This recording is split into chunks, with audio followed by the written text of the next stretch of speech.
ನಶೆಯಲ್ಲಿ ರಸ್ತೆಯಲ್ಲಿ ವಾಹನಗಳನ್ನ ಅಡ್ಡಗಟ್ಟಿ ಯುವಕನ ಹುಚ್ಚಾಟ. ಪತ್ನಿಯನ್ನ ಕೊಲೆಗೈದು 2 ದಿನದ ಬಳಿಕ ಪತಿಯು ಆತ್ಮಹತ್ಯೆ. ನಡು ರೋಡಲ್ಲೇ ಹೊಡೆದಾಡಿಕೊಂಡ ಮಂಗಳಮುಖಿಯರು. ಈ ಎಲ್ಲಾ ಸುದ್ದಿಯನ್ನ ನೋಡೋಣ ಕರ್ನಾಟಕ ನ್ಯೂಸ್ ಟಾಪ್ 9 ನಲ್ಲಿ. ಮೈಸೂರು ವಿವಿ ನಿವೃತ್ತ ಪ್ರಾಧ್ಯಾಪಕ ಮಹೇಶ್ ಚಂದ್ರಗುರು ಹೃದಯಾಘಾತದಿಂದ ನಿನ್ನೆ ಮೈಸೂರಲ್ಲಿ ಮೃತಪಟ್ಟಿದ್ದಾರೆ. ಮಹೇಶ್ ಚಂದ್ರಗುರು ನಿಧನಕ್ಕೆ ಸಿಎಂ ಸಿದ್ದರಾಮಯ್ಯ ಸಂತಾಪ ಸೂಚಿಸಿತ್ತು.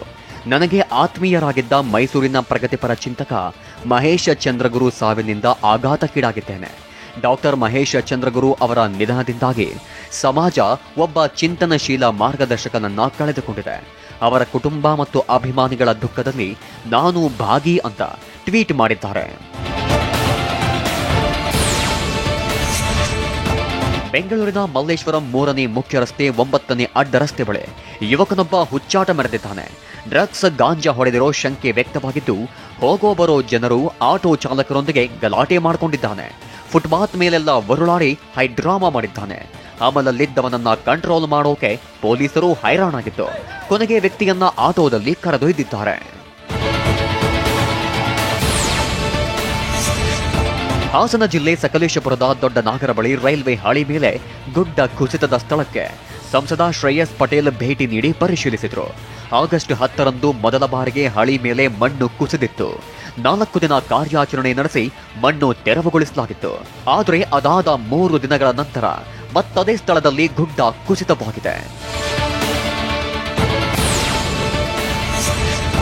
ಅರಣ್ಯ ಇಲಾಖೆ ಭರ್ಜರಿ ಕಾರ್ಯಾಚರಣೆ ನಡೆಸಿದೆ. ಆನೆದಂತ ಸ್ಮಗ್ಲರ್ಗಳನ್ನ ಅರಣ್ಯಾಧಿಕಾರಿಗಳು ಬಂಧಿಸಿದ್ದಾರೆ. ಬೆಂಗಳೂರಿನ ರಾಜನಕುಂಟೆ ಏರ್ಪೋರ್ಟ್ ರಸ್ತೆ ಸಾದರಹಳ್ಳಿ ಬಳಿ ಅರೆಸ್ಟ್ ಮಾಡಿದ್ದಾರೆ. ಮೋಹನ್, ಆನಂದ್ ಬಂಧಿತ ಆರೋಪಿಗಳಾಗಿದ್ದು, ಇನ್ನೋರ್ವ ಎಸ್ಕೇಪ್ ಆಗಿದ್ದಾನೆ. ಇನ್ನು ಬಂಧಿತರಿಂದ 8.5 ಮತ್ತು 9 ಕೆಜಿ ತೂಕದ 2 ತುಂಡು ಆನೆದಂತ ಕೃತ್ಯಕ್ಕೆ ಬಳಸಲಾದ ಸ್ವಿಫ್ಟ್ ಡಿಸೈರ್ ಕಾರನ್ನ ವಶಕ್ಕೆ ಪಡೆದಿದ್ದಾರೆ. 5 ಐಪಿಎಸ್ ಅಧಿಕಾರಿಗಳ ವರ್ಗಾವಣೆ ಮಾಡಿ ರಾಜ್ಯ ಸರ್ಕಾರ ಆದೇಶ ಹೊರಡಿಸಿದೆ. CID DIG Chetan Singh Rathod, FSL ಜಂಟಿ ನಿರ್ದೇಶಕಿ ಮರಿಯಂ ಜಾರ್ಜ್, ಕಾರಾಗೃಹ ಎಸ್ಪಿ ಯಶೋಧ ವಂಟಗೋಡಿ, ಚಿತ್ರದುರ್ಗ ಎಸ್ಪಿ ರಂಜಿತ್ ಕುಮಾರ್ ಬಂದರು, ಆಂತರಿಕ ಭದ್ರತಾ ವಿಭಾಗದ ಎಸ್ಪಿ ರಾಜೀವ್ರನ್ನ ಟ್ರಾನ್ಸ್ಫರ್ ಮಾಡಲಾಗಿದೆ. TV9 ನೆಟ್ವರ್ಕ್ಗೆ 5 TNIT ಪ್ರಶಸ್ತಿಗಳು ದೊರೆತಿವೆ.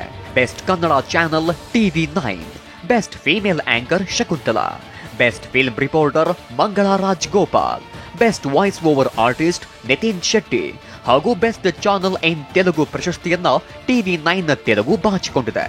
ಈ ಮೂಲಕ ಮತ್ತಷ್ಟು ಪ್ರಶಸ್ತಿಗಳನ್ನ TV9 ನೆಟ್ವರ್ಕ್ ತನ್ನ ಮುಡಿಗೇರಿಸಿಕೊಂಡಿದೆ.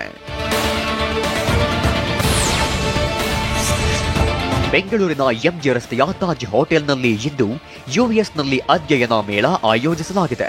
ಮಧ್ಯಾಹ್ನ 2ರಿಂದ ಸಂಜೆ 5 ಗಂಟೆಯವರೆಗೆ ಮೇಳ ನಡೆಯಲಿದ್ದು, ಭಾಗವಹಿಸುವ ವಿದ್ಯಾರ್ಥಿಗಳು ವೆಬ್ಸೈಟ್ನಲ್ಲೇ ಕಡ್ಡಾಯವಾಗಿ ನೋಂದಣಿ ಮಾಡಿಕೊಳ್ಳಬೇಕು. ದೇಶಾದ್ಯಂತ ಒಟ್ಟು ಸರಣಿ 8 ಶಿಕ್ಷಣ ಮೇಳಗಳನ್ನು ಆಯೋಜಿಸಲಾಗಿದ್ದು, ಆಗಸ್ಟ್ 16ರಿಂದ ಆಗಸ್ಟ್ 25ರವರೆಗೆ ಬೇರೆ ಬೇರೆ ರಾಜ್ಯಗಳಲ್ಲಿ ಮೇಳ ನಡೆಯಲಿದೆ. ಯುನೈಟೆಡ್ ಸ್ಟೇಟ್ಸ್ನಾದ್ಯಂತ 80ಕ್ಕೂ ಹೆಚ್ಚು ಮಾನ್ಯತೆ ಪಡೆದಿರುವ ವಿಶ್ವವಿದ್ಯಾಲಯಗಳ ಮತ್ತು ಕಾಲೇಜುಗಳ ಪ್ರತಿನಿಧಿಗಳ ಭೇಟಿಗೆ ಅವಕಾಶ ಸಿಗಲಿದೆ. ಚೆನ್ನೈನಲ್ಲಿರುವ ಯುಎಸ್ ಕಾನ್ಸುಲೇಟ್ ಜನರಲ್ನಿಂದ ಮೇಳ ಆಯೋಜಿಸಲಾಗಿದೆ.